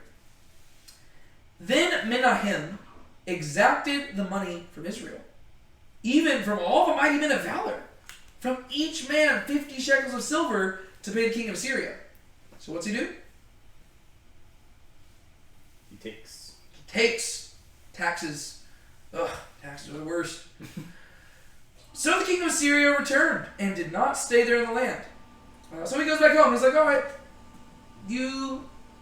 I'll be satisfied with this time, but I'll be back for more. Right? So he satisfies him and he goes back, but you get the idea that this is not going to be the last time we hear about Pul, aka Tiglath-Pileser. And I wouldn't be surprised if that's why the author calls him Pul here, because right here they're like buddies. Right? Like, yeah, it's just our buddy Pul. Whenever he comes back, you do not call me Pul. I am Tiglath-Pileser, and you will bow to me. Right? So I don't know, that could be a subtle thing that the author's trying to do there. It's like, yeah, it's the same guy, but next time they're not going to be friends. So the rest of the acts of Menahem and all he did, are they not written in the books of the Chronicles of the Kings of Israel? This guy's asking it because he's assuming people have read about him because, He lasted 10 years. And yeah, you'd remember this guy. And Menahem slept with his fathers, and Pekahiah his son became king in his place. I just realized if you don't know what the phrase slept with his fathers means, that sounds really weird. Like, it's like, what, they took a nap together? It's like, no, he died and was buried with them. And for the first time in a few kings, hey, we didn't have anybody overthrow him. Which tells you that apparently people liked Menahem as a king. And they actually thought he was a good leader. Which is interesting. He avoided war, so. Yeah. And probably whenever you like, you know, cut open like people's like pregnant women and stuff, that sends a message, you know, don't fight me. So, yeah. Alright. Anyways, verses 23 to 26. In the 50th year of Azariah, king of Judah, Pekahiah, son of Menahem, became king over Israel and Samaria, and reigned 2 years. And he did what was evil in the sight of Yahweh. He did not depart from the sins of Jeroboam, son of Nebat, which he made Israel sin. Then Pekah, son of Remaliah, his officer, conspired against him and struck him in Samaria, in the castle of the king's house, with Argob and Ariah. And with him were 50 men of the Gileadites, and he put him to death and became king in his place. Now the rest of the acts of Pekahiah and all that he did, behold, they are written in the book of the Chronicles of the Kings of Israel. Sweet. Bold. There again. They are written. Yeah. Alright, so what do we see here? Pekahiah becomes king. The end of that dynasty. Place it. End of another dynasty. Menahem. So this dynasty lasted what? 12 years? Yeah. 10 plus 2? Yay. I forget how many dynasties there were in Israel. Like, so keep in mind, the Southern Kingdom, actually this is just interesting too. Despite the fact that the Southern Kingdom lasted an extra 150 years beyond the Northern Kingdom, they have roughly the same amount of kings sitting on the throne. Which tells you that in general there was a lot more stability in the Southern Kingdom. And the Southern Kingdom only had one dynasty, whereas like it was all the dynasty of David, whereas the Northern Kingdom had a bunch. And so I don't know, literally if you just like look at the timelines, you're like, oh, well this is not good for Israel. But yeah, so another dynasty passes. In the 50th year of Azariah, king of Judah. Like, just keep in mind how many kings were in the north during Uzziah's reign. Right? I mean, he saw like so many different kings sitting on the throne. In the 50th year of Azariah, king of Judah, Pekahiah, son of Menahem, became king over Israel in Samaria. And he reigned for 2 whole whopping years. 2 years. This is from 742 to 740 BC. Yet, he did what was evil in the sight of Yahweh. He did not depart from the sin of Jeroboam son of Nebat, which he made Israel sin. So, same old song and dance. Then, Pekah, not Pekahiah, then Pekah, son of Remaliah, his officer, conspired against him and struck him in Samaria, in the castle of the king's house, with Argob and Arieh. And with him were 50 men of the Gileadites, and he put him to death and became king in his place. So what do we see about the coup there? It was like the military itself. Yeah, it was the military itself. It was one of his chief officers. This is like, I don't know. It's like the Roman Empire with the Praetorian Guards. That's what I was kind of, yeah. It sounds very Roman. It's like a, not great. Whenever he doesn't give the Praetorians a raise. Yeah. Well, yeah, I mean, it's really not a good idea, like, not a good sign whenever, like, your own men are rising against you, right? Like, it makes more sense if it's, like, some disgruntled person out in society. But no, this is, like, your officers. Like, their job is to protect you. If they're rising against you, we got an issue, right? You just imagine Pekahiah saying, "Et tu, Pekah? Right. Et tu, Brute?" Yeah, so they rose up against him. And it says, like, 50 men of the Gileadites. Gilead, keep in mind, that's like the region over to the east of the Jordan River, right? You just get the idea that the kingdom is fractured from within, right? To where there's factions being set up here, and this is what Moses warned them about, right? Moses said if people dwelled to the east of the river, they were going to be split, so they wouldn't be unified. Sure enough, yeah, there's a faction from the east who's going to rise up and kill the king. So yeah. Now the rest of the acts of Pekahiah and all that he did, behold, They are written in the book of the Chronicles of the Kings of Israel. I checked, and I'm surprised they're there, is what he's saying. All right, moving on. Verses 27 through 31. In the 52nd year of Azariah king of Judah, Pekah son of Remaliah became king over Israel and Samaria, and reigned 20 years. And he did what was evil in the sight of Yahweh. He did not depart from the sins of Jeroboam son of Nebat, which he made Israel sin. In the days of Pekah king of Israel, Tiglath-Pileser king of Assyria came and took Ijon and Abel Beth Maacah, and Genoa, and Kadesh, and Hazor, and Gilead, and Galilee, all the land of Naphtali. And he took them away into exile to Assyria. And Hoshea the son of Elah made a conspiracy against Pekah the son of Remaliah, and struck him and put him to death, and became king in his place, in the 20th year of Jotham the son of Uzziah. Now the rest of the acts of Pekah and all that he did, behold, they are written in the book of the Chronicles of the Kings of Israel. So that's fun. There's something I was going to look up real quick. Yeah, so what happens there? Reigns for 20 years. 20 years, hey, good for him. I know. Good for him. But he did the same thing that Eliakim did. Yep, and what was that? Did he? Did not depart from the sins of Jeroboam king of Nebat. Mm-hmm. What a little punk. But you see here, you start seeing Assyria more, taking territory and people away. Yep. So, yeah. That bride did not last very long. Yeah. It lasted 20 years. Yeah. Which that's a pretty. That's not an insignificant amount of time. Doing a highlight that, like, that's pretty good. But yeah, he's no longer our buddy Poole. He's Tiglath-Pileser, and he's like, I will conquer you. And keep in mind, during these years, Assyria has been growing in power, right? So, like we talked about this when we talked about Jonah last week, that at the time that Jonah went to Nineveh, Nineveh was not the capital of Assyria yet. But over time, it grew to where it did eventually become the capital, right? So Assyria is growing into a superpower at this point. And so, a few years earlier, they're willing to, just give us some money. Now, they're not even asking for money. They're just like, no, we will conquer you. One thing that was pointed out is that this highlights the parallels between 2 Kings 15 and 1 Kings 15. Because the route that we are going to see Tiglath-Pileser take is a route that we have seen before, right? If you go to 1 Kings 15, we read this, starting in verse. I'll start in verse 17. And Baasha, king of Israel, came up against Judah and built Ramah, so as to not allow anyone to come or go who belonged to Asa, king of Judah. Right, so remember, this is whenever the kings of Judah and Israel are against one another. And Asa took all the silver and gold remaining in the treasuries of the house of the Lord, and the king's treasuries, and put them in the hand of his servants. And King Asa sent them to King Ben-Hadad, son of Tabrimon, son of Hezion, and Aram, who dwelt in Damascus, saying, There's a pact between you and me, between your father and my father.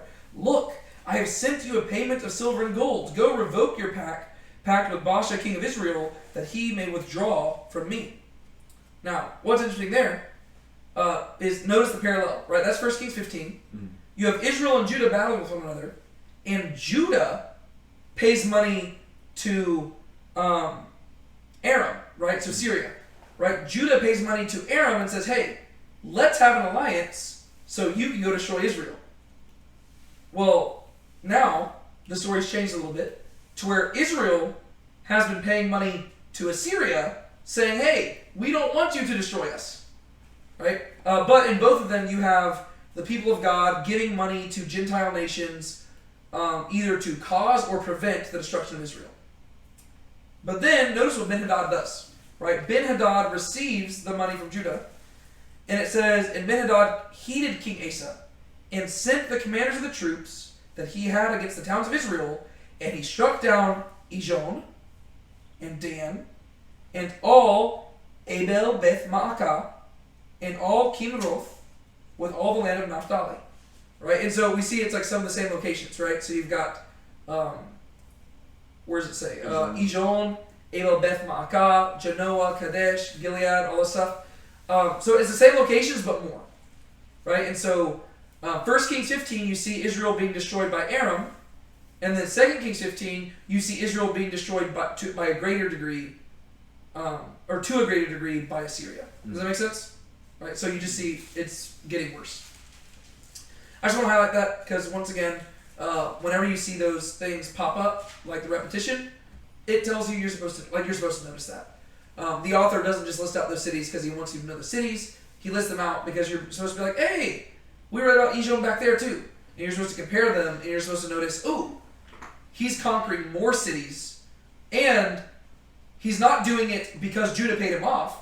He's doing it in spite of the fact that Israel had already paid them, right? And so you get the idea that destruction's coming on Israel very soon, right? Y'all see that parallel? Mhm. Okay.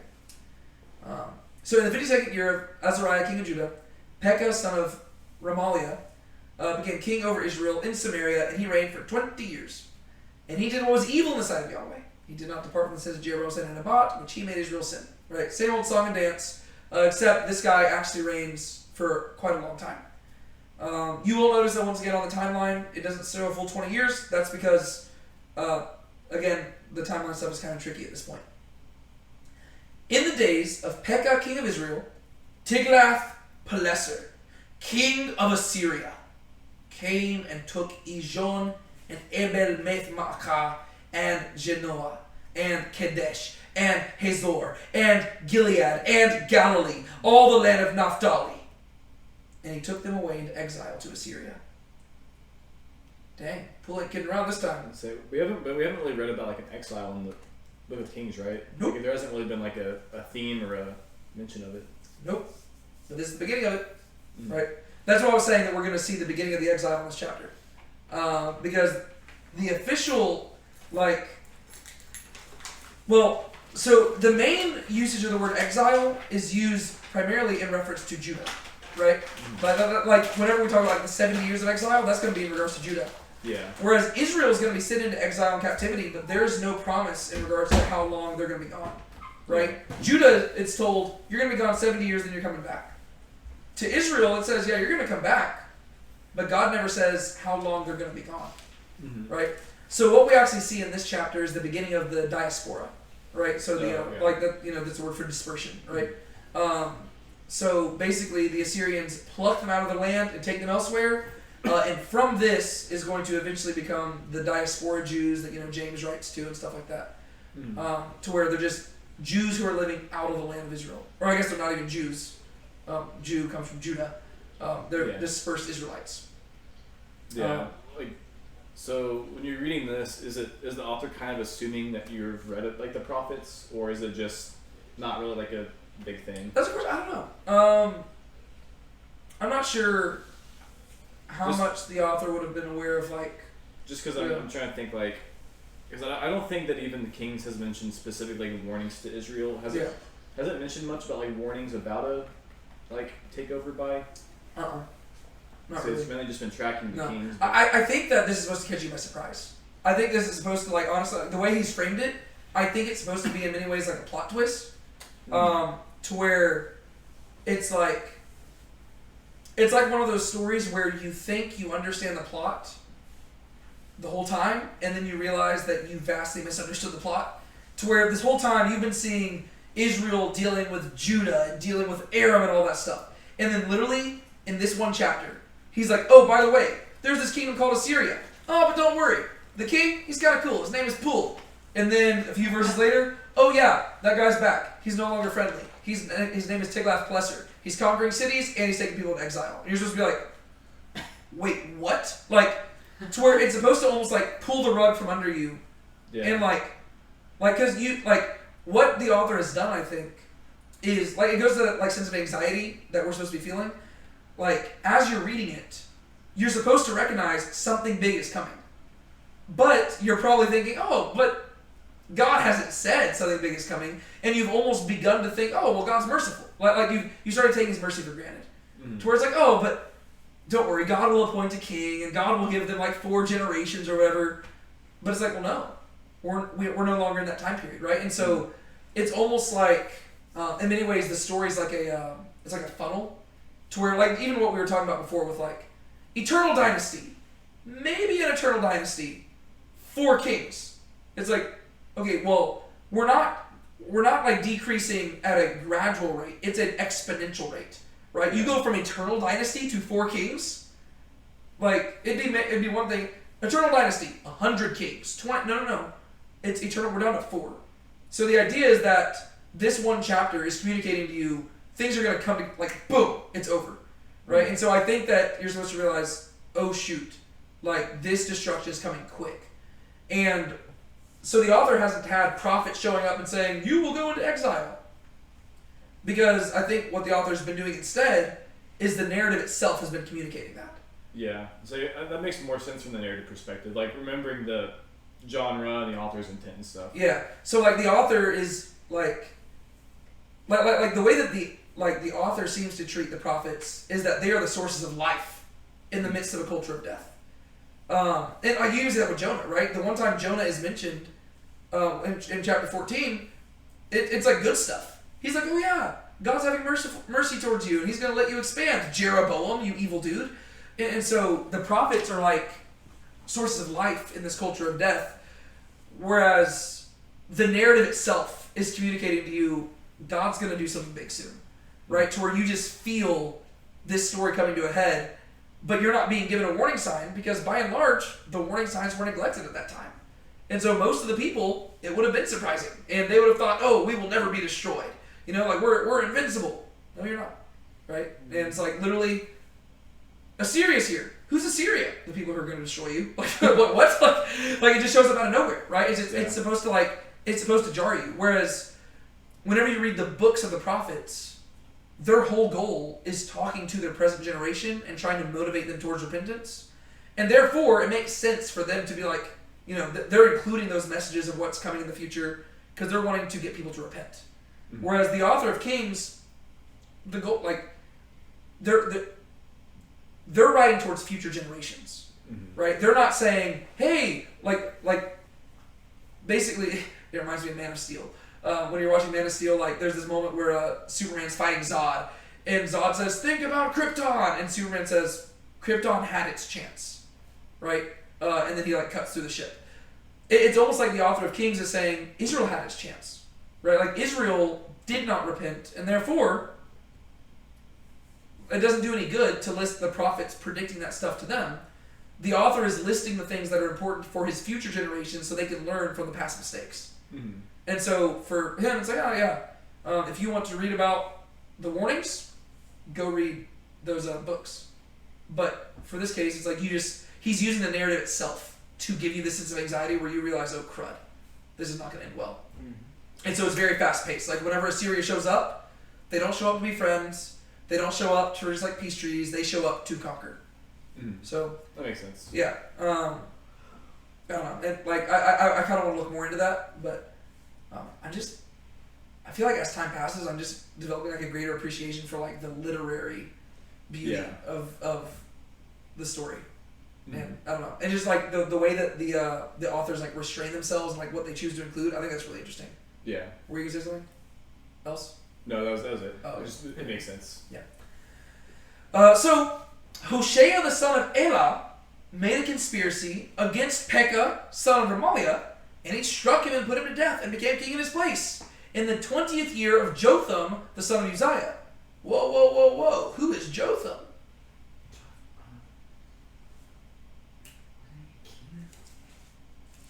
Yeah, we haven't really read about him much yet, so I just wanted to say that. Okay. Now the rest of the acts of Pekah and all that he did, behold, they are written in the book of the Chronicles of the Kings of Israel. Right? And so, once again, surprise, behold, they're written there. All right. Final verses of 2 Kings 15. In the 2nd year of Pekah, the son of Remaliah, king of Israel, Jotham, the son of Uzziah, king of Judah, became king. He was 25 years old when he became king, and he reigned 16 years in Jerusalem. And his mother's name was Jerusha, the daughter of Zadok. And he did what was right in the sight of Yahweh. He did according to all that his father Uzziah had done. Only the high places were not taken away. the people still sacrificed and burnt incense on the high places. He built the upper gate of the house of Yahweh. Now the rest of the acts of Jotham and all that he did, are they not written in the book of the Chronicles of the kings of Judah? In those days Yahweh began to send Rezin, king of Aram, and Pekah the son of Remaliah against Judah. And Jotham slept with his fathers, and he was buried with his fathers in the city of David, his father.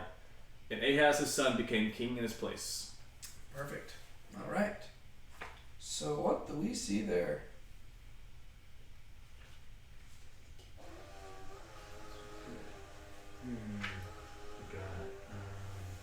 Israel's on the verge of collapse, but Judah's still hanging on.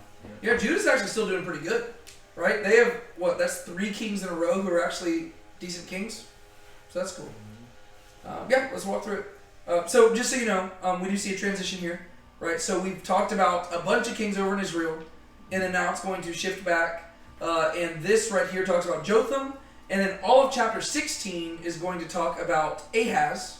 Ahaz is also a very significant figure.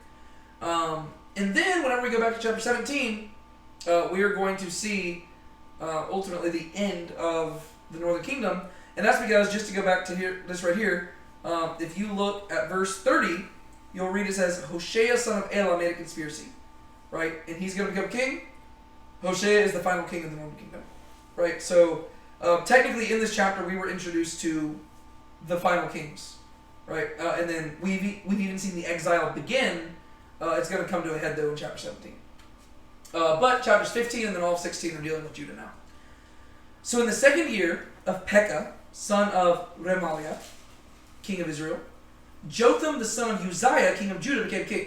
Keep in mind, Uzziah is the same person that previously had been called Azariah. I know that can be kind of confusing, but it's the same person. He was 25 years old when he became king, and he reigned for 16 years in Jerusalem. Right? Keep in mind that he also spent quite a bit of time co-reigning with his father. And his mother's name was Jerusha, the daughter of Zadok. And he did what was right in the sight of Yahweh. He did according to all that his father Uzziah had done. And we know Uzziah was a great dude, but there was one thing Uzziah did that was wrong. What was that? Well, in the book of Kings at least. You didn't take the high places down? Yeah, didn't take the high places down. Right. Well, turns out that Jotham learned that from his father as well. Only the high places were not taken away. The people still sacrificed and burned incense on the high places. But he built the upper gate of the house of Yahweh. So what's up with that?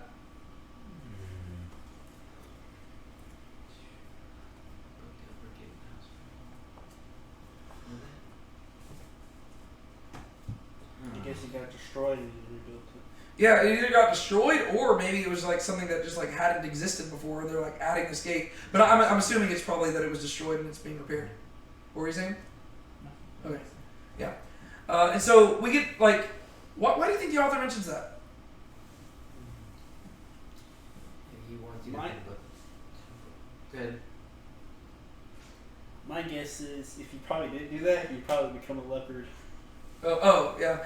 Well, no, I think this is supposed to be a good thing. I think, like, the idea, like, I think it's highlighting that, He did like- something good for Yahweh, so Yeah. punish him. yeah, I think that this is him just saying, hey, like, this guy was notable. Like, think about it. This guy reigns for, how long is it? 16. 16 years, right? There's probably plenty of stuff you could list out. Yet the author's like, the one thing I want to highlight is that he built the upper gate for the house, the temple, right? Like, from his perspective, that's the most significant thing.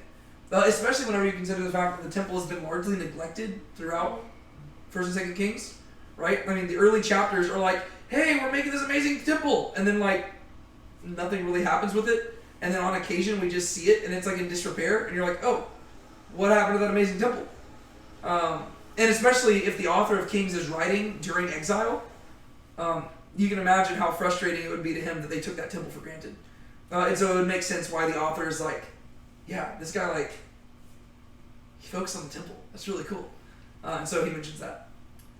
Now, the rest of the acts of Jotham and all that he did, are they not written in the books of the Chronicles of the Kings of Judah? To which we say, yeah, we actually have access to that one. So you just go read in 2nd Chronicles. In those days, Yahweh began to send Rezin king of Aram and Pekah the son of Remaliah against Judah. Why is that? The kings of Aram and Judah. It seems to imply that they've, for some reason, like teamed up and they're going against Judah together. Why is that? We actually have a good answer for this. And it's going to be relevant to one of the prophets we talk about later on.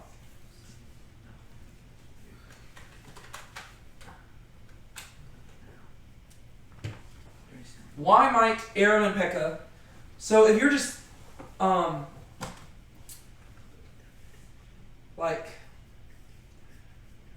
why do you think they might be rising up against Judah together? What would their end goal be? Is it just destruction? They would have a reason for destruction. Would it be something to do with like getting money or something to help fight against Assyria? Yes. What were you going to say, Rocky? They want all the stuff in the temple. So that could be part of it. It's part of it, at least. But I think that the main thing has to do with Assyria, right? And this is one thing that we're going to see in the book of Isaiah, right? It turns out that what's going to happen is that as Assyria grows and Aram and Israel realize that there is no negotiating with them, they're going to say, okay, we need to team up and fight back. And they're going to go down to Judah and they're going to basically threaten them. And they're going to say, all right, here's the deal. Either you join us to fight Assyria, or we will destroy you and force you to help us fight Assyria, right? And so basically, since Assyria is growing so much, they realize these people are way too big for us to fight alone, right? And so basically, they begin to form like all these other nations begin to team up to take on Assyria. And this is ultimately going to set in motion an interaction between the prophet Isaiah and the king that's mentioned in verse 38, right? So it says, in those days Yahweh began to send Rezin king of Aram and Pekah son of Remaliah against Judah, and Jotham slept with his fathers, and he was buried with his fathers in the city of David, his father, and Ahaz his son became king in his place.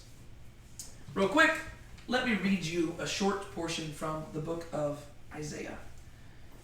It's actually quite fitting, right? So, I told you that Isaiah was called by God in the year that King Uzziah died. Anybody remember what chapter in the book of Isaiah that story is mentioned? Is it 6? Isaiah 6. Yep. And so Isaiah is called to be a prophet in the year King Uzziah dies, right? Which is whenever Jotham becomes king. Well, during the years of Jotham, as we read about here, that's whenever all of a sudden Israel and Aram start, trying to pressure them to form an alliance to go against Assyria, right? But Jotham is going to resist this, right? So he doesn't do anything about it, and he resists them for a while, but then Ahaz is going to become king in his place, right? So whenever you go to Isaiah chapter 7, this is what we read. This is going to be a passage that you're familiar with, but you might not recognize it at first. And it happened in the days of Ahaz, son of Jotham, son of Uzziah, king of Judah, that Rezin king of Aram and Pekah son of Remaliah, king of Israel, went up to Jerusalem to do battle against it. But he was not able to battle against it. And it was told to the house of David, Aram has joined with Ephraim and made its heart and the heart of its people sway like the trees of the forest before the wind. And the Lord said to Isaiah, go out, pray to meet Ahaz, you and Shear-Jashub your son, to the edge of the conduit of the upper pool, by the road of the fuller's field. And you shall say to him, watch yourself and be tranquil. Do not fear, and let your heart not quail because of these two smoking tails of firebrands, over the blazing wrath of Rezin and Aram, son of Remaliah, inasmuch as Aram with Ephraim and the son of Remaliah has devised evil and counsel against you. Let us go up against Judah and shake it, and we shall break it into pieces for ourselves. And we shall set up within it the son of Tabeel as king. Thus said the Master the Lord, it shall not happen and it shall not be that the head of Aram is Damascus, and the head of Damascus is Rezin. And in another 65 years Ephraim as a people shall be smashed. And the head of Ephraim is Samaria, and the head of Samaria is the son of Remaliah. If you trust not, you shall not hold firm. I haven't gotten to the part you recognize yet. We'll get to that in a second. But what do we read there in Isaiah?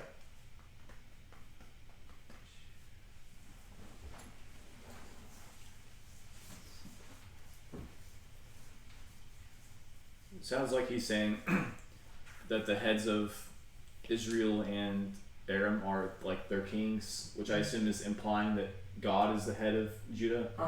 And then he's basically saying to trust in God, otherwise you're going to fall. Yes. So a big Not- thing that you not see. here. Yeah, so a big thing you see throughout the book of Isaiah and a lot of the prophets is that the kings do what kings naturally do.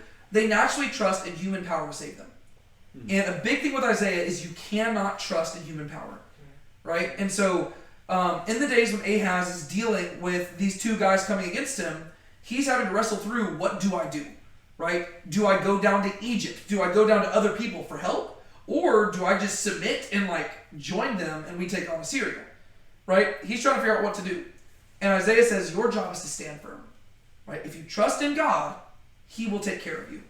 He says, Aram and Israel, they're firebrands, right? He says they're going to be destroyed. They're nothing but like reeds shaking in the wind, right? They will be destroyed, and ultimately, Assyria is going to be the one to do it, right? Assyria is going to come down and they will take down Aram and Israel. Just give them time. All you have to do is be faithful to God. And we're going to talk about this when we get to Isaiah very shortly. But that is really, chapters 1 through 39 of Isaiah, that is the central message. The central message is, do not trust in political alliances, trust in God. And if you trust in God, you're good to go. Right? That is the message of Isaiah, really chapters 1 through 39. And it's going to culminate in the king Hezekiah making the correct decision. But throughout all of that, Isaiah is sent to confront Ahaz, right? Basically, Isaiah brings his son, confronts Ahaz, they have this conversation, and Isaiah says, you need to trust in God. God will provide for you. God is with you, right?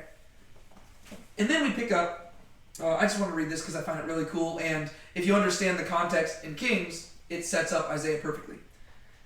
And the Lord spoke again to Ahaz, saying, ask for a sign from the people of the Lord your God. Make it deep as Sheol or high above. All right, so what does Isaiah say to Ahaz? Sorry, repeat that again. What does Isaiah ask Ahaz to do? So ask for a sign. Ask for a sign from God, which is really rare, right? Because usually God says, don't test the Lord your God, right? But he says, Ahaz, if you don't believe me, because keep in mind, Isaiah recognizes he's asking Ahaz a lot. He's saying, I don't want you to make political alliances. I want you to simply trust it'll all be okay. Practically speaking, that's kind of hard to do, right? I mean, it's like, okay, these two nations are warring against us. You want me to do nothing? Right? That's kind of hard, right? And so Isaiah says, ask a sign from God that he can give it to you to prove to you that everything will be okay. And Ahaz said, I will not ask, and I will not test the Lord. So Ahaz responds by being like, oh, well, I know the Bible says not to test the Lord your God. But it's not testing the Lord if the Lord tells you to ask him for a sign. What Ahaz is really doing here is he's trying to deny himself responsibility, right? Because if he asks for a sign and God gives him the sign, then he has no choice but to listen. But Ahaz, he doesn't want to do that. And so he says, Isaiah, I've read the Torah, and I know that you're not supposed to test God like that. But it's like, okay, dude. But he just doesn't want to give a sign, because then he has to make a choice, right? So Isaiah says this, listen, pray, O house of David. Is it not enough for you to weary men, that you should weary my God as well? Therefore the master himself shall give you a sign. The young woman is about to conceive and bear a son, and she shall call his name Emmanuel. Curds and honey he shall eat, till he knows how to reject evil and choose good. For before the lad knows how to reject evil and choose good, the land whose two kings you despise shall be abandoned. The Lord shall bring upon you and your people and upon your father's house days that have not come from the day Ephraim turned away from Judah, the king of Assyria. So Isaiah says, okay, you don't want to ask for a sign? God will give you a sign anyways. There's going to be a woman, a young woman, she's going to give birth to a son. And that son is going to be called Emmanuel. Why? Well, it means God with us, right? And ultimately, there's going to be a short-term and long-term fulfillment of this. Short-term, Isaiah is going to sleep with his wife, and they're going to have a kid, and they're going to name him Maher-shalal-Hashbaz, which is a crazy name. And this kid is going to be a sign to Ahaz that, Israel's destruction is coming, right? Because basically, what Isaiah said there is that before this kid is old enough to know between good and evil, Israel's going to be done. Israel's just going to be gone. And sure enough, if you just look at the timeline there, right, he is talking to Ahaz in the last 10 years of Israel's existence. And so he's going to have a kid, and before that kid is old enough to know between good and evil, Israel's done, right? And Aram. So within a few years, Assyria is going to come in, destroy Aram and Israel, and they're not going to be an issue to Judah anymore, right? So there's going to be a short-term fulfillment of that, but there also is a longer-term, more literal fulfillment. Because the word for young woman translated there, it can also refer to a virgin, right? Usually it refers to a virgin, right? And so it could be that, Isaiah's wife had not had kids at that point, in which case he would have had to have the previous kid with another woman, like another previous wife or something like that. But the word doesn't have to refer to a virgin, but it can, right? And so what's really cool is that centuries down the line, a literal virgin will give birth to a child who will literally be God with them, right? And that will ultimately be the Messiah, right? That's Jesus. But short term, there is going to be a child who is born who will be a sign to Ahaz that God is with them. And sure enough, that's what's going to happen, right? And so I just want to highlight that verses 37 and 38 there, those are the context that leads into Isaiah chapter 7. And so we'll talk about that soon. But next week, we're going to be in the book of Hosea. And then we'll be going into 2 Kings chapter 16. We are getting into the portion of the Bible where a lot of prophets are being written. And so we're going to be kind of jumping back and forth pretty consistently. So just be patient with me as we do that. It's going to require us to really do our homework to make sure that we're remembering the context and stuff. But we'll get through it. Sound good? All right. Anybody have anything to say before we close out? First off, Sean, I love your shoes. Your socks. Oh yeah. Those are fantastic. I just noticed those. All right. Anybody have any comments that they want to make before we wrap this up? I think so. Cool. It's been a weird chapter. This chapter, there's so much repetition there. It's kind of a hard chapter to really dial on a specific. Yeah. I think the big picture lessons that you get throughout Kings are probably the main takeaways here. But yeah, so one of y'all want to close out in prayer? Yeah, I can do that. Go for it. Hey, Sean. Can I give a shout out real quick before you pray? I just wanted to mention the recent fire in Deer Park where I live on the Willow. A house recently burned down, so I'm just hoping our community can reach out and help those people. Yep. And I'm going to pray for those people. Shout out to God, just try to. Set a fire on the willow. Yeah, there's a home that burned down near the Willow, off the Willow. So is it close to the San Jacinto College or? Yeah, you'll see it. There's a school. There's a I think it's the elementary school and the college. Okay. And, So just throw them into the prayer. Yeah, Okay. shout out to those people. Father God, we come to you in prayer. Firstly, I just want to go ahead and pray for everyone involved in the fire over in Deer Park. We pray that if there was anyone harmed, that you would take care of them, keep them in your hand, and just that you would show your hand in whatever way is glorifying to you. We pray for the safety of those involved, and we put it in your hands, God. And as we conclude this Bible study, God, I just pray that we would take what we learned here home with us, and that it would not depart from our hearts, that it would change us and transform us, and that it would actually just help us love you better and be more obedient to you, and that would actually result in seeable change in our lifestyle and our lives, how we interact with others and how we interact with those inside and outside the body. That would help strengthen who we are as a member of the body of the church. May it all be to your glory alone. So I pray that as we leave here, that we would continue to reflect on what we've been talking about, both in this chapter and also in previous chapters and what is to come. And we prepare ourselves for you, and it is to your glory that we pray. Amen. Amen.